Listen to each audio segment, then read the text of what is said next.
بسم اللہ الرحمن الرحیم۔ سلسلہ دروس احیاء العلوم، آج ہمارا درس نمبر 48 ہے۔ 47 دروس الحمدللہ ہمارے مکمل ہوئے۔ نماز کا بیان چل رہا تھا، تو آج کے اس حصہ کے اندر، آج کی اس قسط کے اندر ہم نماز کے مسائل کچھ ذکر کریں گے، واجبات، کچھ مستحبات، مکروہات کو ہم ذکر کرنے کی کوشش کرتے ہیں۔ تو سب سے پہلے آپ یہ بات اپنے اذہان کے اندر بٹھائیے کہ نماز کے جو واجبات ہیں ان کا تعلق نماز کے ساتھ انتہائی ضروری ہے۔ نماز کے واجبات میں سے اگر کوئی واجب رہ گیا، بھولے سے رہ گیا، تو اس کا حل یہ ہے کہ نماز کے آخری رکعت کے اندر ہمیں سجدہ سہو کرنا ہوگا۔ سجدہ سہو کی وجہ سے وہ جو واجب ہمارا چھوٹا ہوگا وہ اللہ کریم جل جلالہ معاف فرمائے گا، اور ہماری نماز جو ہوگی وہ کامل و اکمل ہوگی۔ اگر سجدہ صاحب ہم نے جان بوجھ کے چھوڑ دیا، اس کو ادا نہ کیا، تو یہ جو واجب چھوڑنے کی صورت میں نماز میں جو نقص عیب رہ جائے گا وہ پورا نہیں ہوگا، تو تب ہماری نماز نہیں ہوگی، تو نماز پھر دوبارہ پڑھنی ہوگی۔ تو سب سے پہلے سمجھیے اس بات کو کہ واجبات نماز کے کون کون سے ہیں اور ان کا کتنا خاص تعلق ہے نماز کے ساتھ۔ تو سب سے پہلا واجب تکبیر تحریمہ میں لفظ اللہ اکبر کہنا، یہ نماز کے اندر واجب ہے۔ فرضوں کی تیسری اور چوتھی رکعت کے علاوہ نماز کی جو فرض ہیں اس میں تیسری اور چوتھی رکعت کے علاوہ باقی تمام نمازوں کی ہر رکعت میں الحمد شریف پڑھنا اور ساتھ سورت کا ملانا۔ سورت ملانے کا مقصد کیا ہے؟ سورت ملانے کا یہ ہے کہ 3 آیات قرآن مقدس میں سے وہ نماز کے اندر پڑھنا، یا ایک بڑی آیت یا 3 چھوٹی آیات قرآن مقدس میں سے پڑھنا، یہ نماز کے اندر واجب ہے سورہ فاتحہ کے بعد۔ لیکن فرض کی تیسری اور چوتھی رکعت میں فقط سورہ فاتحہ پڑھی جائے گی، ساتھ سورت نہیں ملائی جائے گی۔ الحمد شریف کا سورت سے پہلے پڑھنا، یہ ترتیب کے لحاظ سے یہ بھی واجب ہے۔ اسی طرح الحمد شریف اور سورت کے درمیان آمین اور بسم اللہ کے علاوہ کچھ نہ پڑھنا، مطلب جیسی سورت ختم ہو سورہ فاتحہ والضالین تک آمین کہنا، اور اس کے بعد بسم اللہ پڑھ کے فوراً جو ہے نا دوسری سورت کو جو ہے نا شروع کرنا، چاہے وہ سورہ اخلاص ہو یا کوئی بھی قرآن مقدس کی سورت ہو، تو سورہ فاتحہ کے فوراً بعد اس کا متصل اس کو ساتھ پڑھنا، ساتھ میں درمیان میں بسم اللہ یا آمین، اس کے علاوہ اور کچھ نہیں پڑھ سکتا۔ اسی طرح قرات کے فوراً بعد رکوع کرنا، یہ بھی نماز کے واجبات میں ہے کہ جہاں ہم قرات کا اختتام کریں گے، پھر یہ نہیں کہ ہم کھڑے ہو جائیں اور سوچو بچار میں لگ جائیں۔ جیسی ہماری قرات ختم ہوگی، جس طرح مثال دیں قل هو اللہ احد اللہ الصمد لم یلد ولم یولد ولم یکن له کفوا احد، جب ہم نے لفظ احد کا تو فوراً ہم رکوع کی طرف جائیں گے۔ یہ بھی نماز کے اندر کیا ہے؟ واجب ہے۔ ایک سجدے کے بعد جو ہے وہ دوسرا سجدہ بالترتیب کرنا، یہ بھی نماز کے اندر واجب ہے۔ یہ نہیں ہوگا کہ آپ نے ایک سجدہ کیا اور ایک سجدہ کرنے کے بعد آپ بیٹھ گئے اور آپ سوچو بچار کے اندر مشغول ہو گئے، آپ سوچنے لگے، تو جب ایک سجدہ کیا کمر کو سیدھا کر کے فوراً کیا کرنا ہے؟ دوسرا سجدہ کرنا ہے۔ اسی طرح تعدیل ارکان، مطلب رکوع، سجود، قوم اور جلسہ میں کم از کم ایک مرتبہ سبحان اللہ کہنے کی مقدار ٹھہر جانا، کہ جسم جو ہے وہ ریلیکس ہو جائے، انسان کو سکون محسوس ہو، طمانینت جس کو کہا جاتا ہے، کہ رکوع کے بعد ہماری پشت سیدھی ہو جائے، ایک سجدہ کرنے کے بعد دوسرا سجدہ کرنے سے پہلے ہمارے پشت سیدھی ہو جائے، تو اتنا جو ہے نا یہ چیزیں بھی واجبات کے اندر انہوں نے لکھی ہیں۔ جلسہ یعنی 2 سجدوں کے درمیان سیدھا بیٹھنا، ایک سجدہ کرنے کے بعد دوسرا سجدہ کرنے سے پہلے یہ جو سیدھا بیٹھنا ہے اس کو جلسہ کہا جاتا ہے۔ اس میں کمر کو سیدھی کرنا اور سیدھا بیٹھنا کہ تاکہ طمانینت حاصل ہو جائے، یہ بھی نماز کے اندر کیا ہے؟ واجب ہے۔ قعدہ اولیٰ واجب ہے، قعدہ اخیرہ جو ہے وہ فرض ہے۔ قعدہ اولیٰ سے مراد کہ جس کو التحیات کہا جاتا ہے، کہ دوسری رکعت میں جو التحیات پڑھا جاتا ہے ورسولہ تک، یہ بیٹھنا کیا ہے؟ واجب ہے، اور آخری رکعت کے لحاظ سے وہ فرض ہوگا۔ اس کے علاوہ فرض، وتر و سنت مؤکدہ میں تشہد یعنی التحیات کے بعد کچھ نہ بڑھانا۔ فرض و وتر اور سنت مؤکدہ تاکیدی جو سنتیں ہیں اس میں تشہد کو ورسولہ تک پڑھیں گے، اس کے آگے کچھ نہیں بڑھائیں گے۔ جبکہ جو غیر مؤکدہ سنت ہیں، جس طرح عصر کی ہوگی، عشاء سے پہلے جو 4 سنتیں پڑھی جاتی ہیں اس میں جو درمیان والا قاعدہ ہوگا، قاعدہ اولیٰ جس کو کہا جاتا ہے، وہ ورسولوں سے آگے یوم یقوم الحساب تک بھی پڑھا جا سکتا ہے۔ علماء نے اپنے اپنے کتب کے اندر اس بات کو لکھا ہے۔ اسی طرح کہتے ہیں کہ دونوں قعدوں میں تشہد مکمل پڑھنا، دونوں قعدوں میں تشہد مکمل پڑھنا، ایک لفظ بھی چھوٹا تو کیا ہوگا؟ ترک واجب ہوگا، اور ترک واجب کی صورت میں کیا ہوگا؟ سجدہ سہو بھی واجب ہوگا۔ اگر سجدہ سہو نہیں کرے گا تو نماز نہیں ہوگی۔ فرض اور وتر اور سنت موقدہ کے قاعدہ اولیٰ میں تشہد کے بعد اگر بے خیالی میں اللہم صلی علی محمد یا اللہم صلی علی سیدنا کہہ لیا تو سجدہ سہو واجب ہو جائے گا۔ اس کی بھی وجہ یہ ہے کہ سجدہ سہو جو واجب ہوتا ہے یا تو واجبات میں کوئی شے بھولے سے رہ جائے یا پھر فرض کے اندر تاخیر ہو جائے، تو جب التحیات و رسولہ تک پڑھے گا یہ قاعدہ اولیٰ کے اندر، تو پھر تیسری رکعت میں چونکہ فرض قیام کرنا، تو ظاہری بات ہے جب قیام کی طرف آئے گا تھوڑی سی تو اس کو تاخیر ہوئی ہوگی، تو فرض میں تاخیر کی صورت میں کیا ہوگا؟ اس پر سجدہ سہو واجب ہو جائے گا۔ دونوں طرف سلام پھیرتے وقت لفظ السلام دونوں بار واجب ہے، لفظ علیکم واجب نہیں ہے بلکہ یہ سنت ہے۔ اسی طرح وتر میں تکبیر قنوت کہنا یہ بھی کیا ہے؟ واجب ہے، نماز کے اندر اس کا تعلق ہے وجوب کے ساتھ۔ وتر میں دعائے قنوت کا پڑھنا یہ بھی واجب ہے۔ اسی طرح وتروں میں اگر دعائے قنوت رہے گی تو آخر میں سجدہ سہو کر لے، اس کی نماز ہو جائے گی۔ عیدین کی جو 6 تکبیریں ہیں وہ بھی واجب ہیں، اور یہ ہم نیت کے اندر بھی اس بات کو ظاہر کرتے ہیں۔ عیدین میں دوسری رکعت کی تکبیر رکوع اور اس تکبیر کے لیے لفظ اللہ اکبر ہونا یہ بھی کیا ہے؟ واجب ہے۔ جاری نماز مثلا مغرب کی نماز ہوگی، عشاء کی نماز ہوگی یا فجر کی نماز ہوگی، اسی طرح جمعہ شریف ہوگا، عیدین، تراویح، تو یہ اس میں قرات واجب ہے کہ اتنی بلند آواز کے ساتھ قرات کی جا سکے کہ کم از کم جو ہے وہ 3 جو اشخاص ہیں، 3 بندے وہ امام کی قرات کو سن سکیں۔ اس کے علاوہ جو ظہر و عصر کی نماز ہیں اس میں آہستہ انداز میں قرات کرنا کہ امام جو ہے وہ خود اپنے بنفس نفیس پڑھے کہ پیچھے کوئی نہ سنے، یہ بھی واجب ہے۔ اگر ظہر و عصر کے اندر ہم نے بلند پڑھا تو چونکہ واجب تھا آہستہ پڑھنا تو واجب رہ گیا، تو پھر سجدہ سہو واجب ہو جائے گا۔ اسی طرح عشاء و فجر اور مغرب کے اندر بلند آواز کے ساتھ قرات کرنا واجب ہے۔ اگر امام نے آہستہ انداز میں سورہ پڑھ لی پھر بعد میں اس کو یاد آئے یا دوسری رکعت میں اس کو یاد آیا پیچھے سے کسی نے نہ بتایا تو اس صورت میں بھی کیا ہوگا؟ سجدہ سہو واجب ہوگا۔ کیوں؟ کیونکہ مغرب و عشاء فجر میں بلند آواز کے ساتھ جو قرات کرنا ہے وہ کیا ہے؟ واجب ہے۔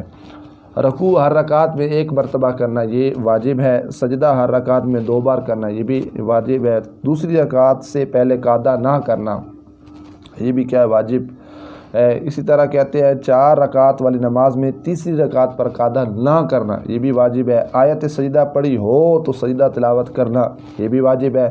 سجدہ سہو واجب ہوا ہو تو سجدہ سہو کرنا، مطلب کوئی واجب بھولے سے رہ گیا، فرض میں تاخیر ہوئی، پتہ ہے انسان کو کہ سجدہ سہو واجب ہے، اب سجدہ سہو کا ادا کرنا یہ بھی کیا بنے گا؟ واجب بنے گا۔ اگر سجدہ سہو نہیں کرے گا، اس نے یہ واجب چھوڑا تو اس کی نماز نہیں ہوگی۔ اسی طرح امام جب قرات کرے خواہ بلند آواز سے کرے یا آہستہ کرے، مقتدی کے لیے یہ لازم و ضروری ہے کہ وہ کیا کرے؟ چپ رہے اور توجہ کے ساتھ امام کی قرات سنے۔ قرات کے سوا تمام واجبات میں امام کی کیا کرنا؟ پیروی کرنا۔ قرات کے سوا تمام واجبات میں امام کی کیا کرنا؟ پیروی کرنا۔ یہ نماز کے واجبات میں اس کو کیا کیا گیا ہے؟ ذکر کیا گیا ہے۔ اللہ اکبر۔ آگے اب مزید کچھ بقیہ جو چیزیں ہیں جن کا تعلق ہماری نماز کے ساتھ انتہائی ضروری ہے، کچھ مستحبات ہیں جو ہم اگر کریں تو اچھا ہے، ہمارے لیے اللہ کی بارگاہ میں یقین کامل اجر و ثواب ہوگا، اگر نہیں کریں گے تو اس پر کوئی گناہ نہیں۔ واجب میں یہ ہے کہ نیت کے جو الفاظ ہیں وہ زبان سے کہہ جائیں کہ 4 رکعت نماز سنت، 4 رکعت نماز فرض۔ چونکہ نیت کا تعلق دل کے ساتھ ہے، اگر زبان سے ادا نہ بھی کیے تو نماز ہو جائے گی دل میں اگر ہوا تو، لیکن زبان سے کہہ لینا یہ بہتر ہے، اس کو مستحب درجے کے اندر رکھا گیا تاکہ اجر و ثواب کا انسان مستحق ہو۔ اسی طرح قیام میں دونوں پنجوں کے درمیان 4 انگل کا فاصلہ رکھنا۔ جب قیام کرنا ہے تو پھر پاؤں کے درمیان جو ہے نا 4 انگلیوں کا فاصلہ یا 1 بالشت کا فاصلہ رکھنا یہ مستحب ہے۔ اس سے زائد اگر اضافہ کیا تو یہ ایک عجیب بات ہوگی نماز کے لحاظ سے، اگرچہ نماز ہو جائے گی لیکن پھر مستحب پہ عمل نہیں ہوگا۔ قیام کی حالت میں سجدے کی جگہ پر نظر رکھنا یہ بھی مستحب ہے، اور یہ احسن طریقہ ہے۔ اللہ کی خاص رحمت ہوتی ہے جو شخص نماز پڑھ رہا ہوتا ہے، تو جب ہماری نظر سجدے والی جگہ پہ ہوگی تو اللہ کی خاص نظر رحمت ہمارے اوپر موجود ہوگی۔ لیکن بزرگان دین کہتے ہیں جیسے جیسے ہماری نظر پھرے گی، ہم آس پاس دیکھیں گے تو سمجھو اللہ کی جو رحمت ہے وہ اٹھ جائے گی، اللہ کی رحمت بھی پھر جائے گی۔ رکوع میں دونوں قدموں کی پشت کے اوپر قدم جو ہے نا نظر کا رکھنا یہ بھی کیا ہے؟ مستحب ہے۔ سجدہ میں ناک کی طرف دیکھنا کہ جب انسان سجدے کے لیے جائے تو سجدے میں ناک کی طرف نظر رکھے، یہ بھی مستحب ہے۔ آپ جب قعدہ کریں گے چاہے اولا ہو یا آخری ہو اتحیات جس میں پڑھا جاتا ہے اس میں گود کی طرف دیکھنا یہ کیا ہے؟ مستحب ہے۔ پہلے سلام میں سیدھے کندھے کی طرف اور دوسرے سلام میں الٹے کندھے کی طرف نظر کرنا۔ السلام علیکم ورحمۃ اللہ جب کہا جاتا ہے تو کندھے کی طرف نظر کرنا یہ مستحب ہے۔ اگر آس پاس بھی دیکھ لیا حرج نہیں ہے، نماز ہو جائے گی، بعض لوگ دیکھتے بھی ہیں، بہرحال فتویٰ نہیں لگانا کہ نماز نہیں ہوئی، لیکن مستحب یہ ہے کہ جب سلام پھیرا جائے جتنا عجز انکساری ہم نے نماز کے اندر کی اتنا ہی اچھے انداز میں ہم نماز سے باہر آئیں، تو لفظ السلام علیکم ورحمۃ اللہ پہ جب ہم نے اپنا رخ کو منہ کو موڑنا ہے تو ہماری جو نظریں ہیں وہ کہاں پر ہو؟ ہمارے کندھوں کے اوپر ہوں۔ اللہ اکبر۔ منفرد کو رکوع اور سجدوں میں 3 بار سے زائد تسبیحات پڑھنے کے لحاظ سے اجازت ہے، وہ 3 دفعہ پڑھ سکتا ہے، 5 7 9 دفعہ تک پڑھ سکتا ہے، یہ اس کے لیے مستحب ہے۔ جو شخص اکیلا نماز پڑھ رہا ہو 5 دفعہ سبحان ربی العظیم کہہ سکتا ہے، سبحان ربی الاعلیٰ پڑھ سکتا ہے، 7 یا 9 دفعہ تک بھی سبحان ربی العظیم اور سبحان ربی الاعلیٰ پڑھا جاتا ہے۔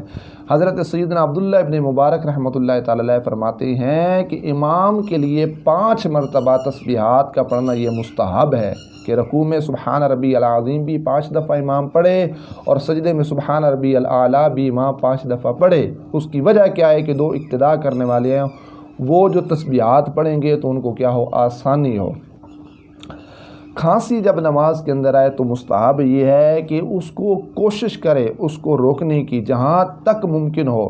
اسی طرح جماہی آئے تو منہ بند رکھے، جس کو پنجابی میں اباسی کہا جاتا ہے، تو کہتے ہیں کہ نہ رکے تو ہونٹ دانت کے نیچے دبائیے، اپنے جو ہونٹ ہیں ان کو دانتوں کے نیچے دبائیے اور تصور کیجئے اور دل میں خیال کیجئے ہمارے آقا صلی اللہ تعالیٰ علیہ وسلم اور دیگر انبیاء کرام علیہ السلام کو جماہی کبھی نہیں آتی تھی۔ انشاءاللہ تعالیٰ جب یہ ہم دل کے اندر سوچیں گے تصور کریں گے تو وہ جماہی جو ہوگی وہ ہماری ختم ہو جائے گی۔ مکبر جب حی علی الفلاح کہے تو امام و مقتدی سب کا کھڑا ہو جانا، اور یہ فتاوی عالمگیری کے اندر باقاعدہ طور پر بات موجود ہے کہ مکبر حی علی الفلاح پہ پہنچے تو امام و مقتدی اقتداء کرنے والے کیا ہو جائیں؟ کھڑے ہو جائیں۔ اب آگے دیکھیے حجت الاسلام حضرت سیدنا امام غزالی رحمۃ اللہ تعالی علیہ فرماتے ہیں کہ حضرت سیدنا عمر بن عبدالعزیز رحمۃ اللہ تعالی علیہ پاک ہمیشہ زمین پر ہی سجدہ کیا کرتے تھے۔ سجدے کی جگہ آپ کوئی مصلی وغیرہ کوئی چٹائی وغیرہ نہ بچھاتے تھے، ہمیشہ آپ زمین کے اوپر سجدہ کیا کرتے تھے۔ اور نبی پاک صلی اللہ تعالیٰ علیہ وسلم کا فرمان ذیشان سنیے، نبی پاک علیہ السلام ارشاد فرماتے ہیں تم میں سے کوئی شخص جب تک نماز سے فارغ نہ ہو اپنی پیشانی کی مٹی کو صاف نہ کرے۔ دوران نماز اگر پیشانی کے اوپر مٹی لگ گئی، چاہے چٹائی سے لگی، مسجد کے فرش سے لگی، مصلی سے لگی، تو سرکار مدینہ علیہ السلام نے منع کیا کہ اس کو صاف نہ کی رہے۔ وجہ کیا ہے؟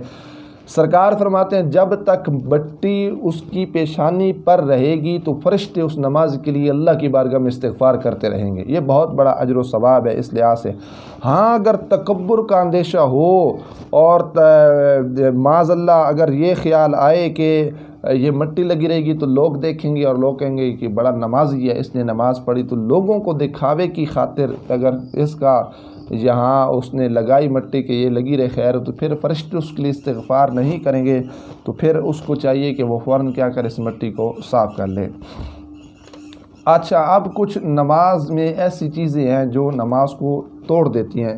پہلی بات کرنا، نماز میں کسی سے بات نہیں کرنی، کوئی آئے اس کو بات کا جواب نہیں دینا، کسی کو سلام کرنا، دوران نماز جا سلام کا جواب دینا، دونوں صورتوں میں نماز ٹوٹ جائے گی۔ چھینک کا جواب دینا، نماز میں خود کو چھینک آئے تو خاموش رہے، اگر الحمدللہ کہہ بھی لیا حرج نہیں، لیکن کوشش کرے کہ نماز کے بعد وہ کیا کرے، اللہ کریم جل جلالہ کی تعریف کرے۔ خوشی کی خبر سن کر الحمدللہ کہنا، غم کی خبر سن کر انا للہ و انا الیہ راجعون کہنا، تمام صورتوں میں نماز کیا ہو جائے گی، ٹوٹ جائے گی۔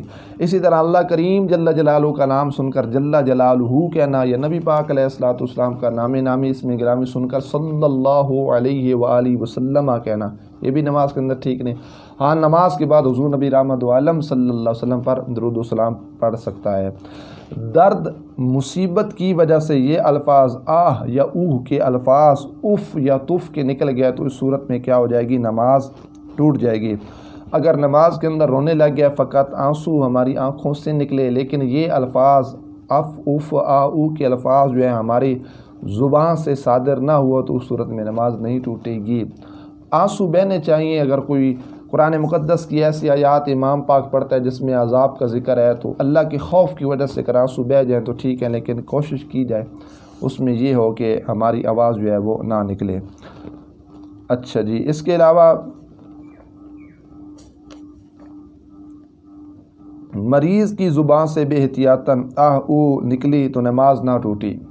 تو اگر ہاں یہ بھی بات موجود ہے، اگر امام کی آیات سن کر وہ رونے لگ گیا اور اس کی کیفیت ایسے بن گئی کہ ارے نعم ہاں زبان سے جاری ہو گیا تو کوئی حرج نہیں، کیونکہ یہ خشوع و خضوع کے باعث ہے۔ اگر امام کی خوبصورت آواز خوش الہانی کی وجہ سے اس نے یہ کلمات اپنی زبان سے نکالے تو اس کی نماز ٹوٹ جائے گی۔ بہرحال مریض کے لیے اس میں گنجائش ہے، اس کو کسی وقت بھی درد یا مصیبت جسم کے لحاظ سے اٹھ سکتی ہے، اور وہ بے ساختہ جس کو کہا جاتا ہے زبان سے ایسے کلمات نکل جاتے ہیں تو اس کو رعایت دی گئی ہے۔ پھونکنا جو ہے نا، وہ کہتے ہیں یہ تو سانس کی مثل ہے، اس میں نماز نہیں ٹوٹے گی، مگر قصداً جان بوجھ کے اگر پھونکا اور دو حرف پیدا ہو گئے اف تف، مطلب یہ اف اس میں بھی ہماری سانس باہر کی طرف آ رہی ہے، ہم پھونک رہے ہیں، اور تف اس میں بھی وہ ہمارا جو پھونک ہے وہ باہر کی طرف آ رہا ہے، جس طرح گرمیوں میں لوگ عادتاً ایسے جو ہے نا الفاظ نکالتے ہیں، اس صورت میں کیا ہو جائے گی، نماز ٹوٹ جائے گی۔ ہاں ویسے پھونکا تو وہ بمثل سانس کے، جس طرح سانس اندر آ رہی ہے باہر جا رہی ہے، تو اس صورت میں نماز نہیں ٹوٹے گی۔ اسی طرح ایک اور مسئلہ یہ ہے کہ کسی کاغذ یا محراب وغیرہ پر کوئی شے لکھی ہو جیسے قرآن مقدس وغیرہ، تو اس کی طرف دیکھ کر نہیں پڑھنا، اس کو سمجھنا نہیں ہے۔ اسلامی کتب موجود ہوں، اسلامی مضامین موجود ہوں، دوران نماز جان بوجھ کر دیکھنا ہو اور ارادتاً ان کو سمجھنے کی کوشش کرنا، یہ کیا ہے، مکروہ ہے۔ ویسے اگر نظر پڑے گی مسجد کے سامنے دیوار ہے، محراب ہے، آیت الکرسی ہے، مقدس آیات لکھی ہوتی ہیں، لیکن ہمیں وہ زبانی یاد ہیں، ویسے نظر پڑ گئی، ہم نے اس کو سمجھا نہیں ہے، سمجھ کے اس کو نہیں پڑھا تو پھر نماز پر کوئی اثر نہیں ہوگا، نماز ہماری ہو جائے گی۔ اسی طرح ایک عمل کثیر ہوتا ہے۔ عمل کثیر کس کو کہتے ہیں؟ عمل کثیر ہوتا ہے کہ ایک شخص نماز پڑھ رہا ہو اور دور سے دیکھنے والا شخص یہ سمجھے اور یہ غالب گمان کرے کہ یہ جو فلاں شخص نماز کے اندر جو حرکت کر رہا ہے، میں یہ سوچتا ہوں کہ یہ شخص نماز کے اندر نہیں ہے، تو تب کہتے ہیں یہ کیا ہوگا، عمل کثیر ہے۔ تو عمل قلیل کے صورت میں نماز نہیں ٹوٹے گی، جبکہ عمل کثیر کی صورت میں نماز ٹوٹے۔ ہم تصور کریں، ہم سوچیں دوران نماز ہم ایسا کیا کیا کرتے ہیں کہ دور سے دیکھنے والا اگر کوئی شخص ہمیں دیکھے تو اس کو یقین کامل ہو جائے کہ فلاں شخص نماز کے اندر نہیں ہے، وہ نماز نہیں پڑھ رہا۔ اب موبائل کی کچھ گنجائش تو علماء نے دی ہے، ٹھیک ہے کہ اس کو بند کر لی جائے، لیکن اس میں عوام نے زیادہ ہی سستی کی اس کو بند کرنے کے لحاظ سے، اور پھر موبائل کا جیب سے نکال کر بالکل اپنے چہرے کے سامنے کر لینا اور پھر بٹن دے کر بند کرنا، اور بعض دفعہ اس کو بند کرنے کی بھی کوشش کی جاتی ہے اور اس کی باقاعدہ آواز بھی آتی ہے جس طرح موبائل بند کیا جاتا ہے۔ اب دور سے دیکھنے والا شخص جب دیکھے گا ایک شخص ہے وہ موبائل کے ساتھ ایسے کھیل رہا ہے، اس کے بٹن دبا رہا ہے، تو وہ تو شخص یہی سمجھے گا کہ یہ شخص نماز کے اندر موجود نہیں ہے، تو اسی کو تو عمل کثیر کہتے ہیں۔ صورت میں نماز کیا ہو جائے گی، ٹوٹ جائے گی۔ اسی طرح نماز میں کرتا یا پاجامے کا استعمال کرنا یہ بھی ٹھیک نہیں ہے، کوشش کی جائے کپڑوں کا استعمال کیا جائے۔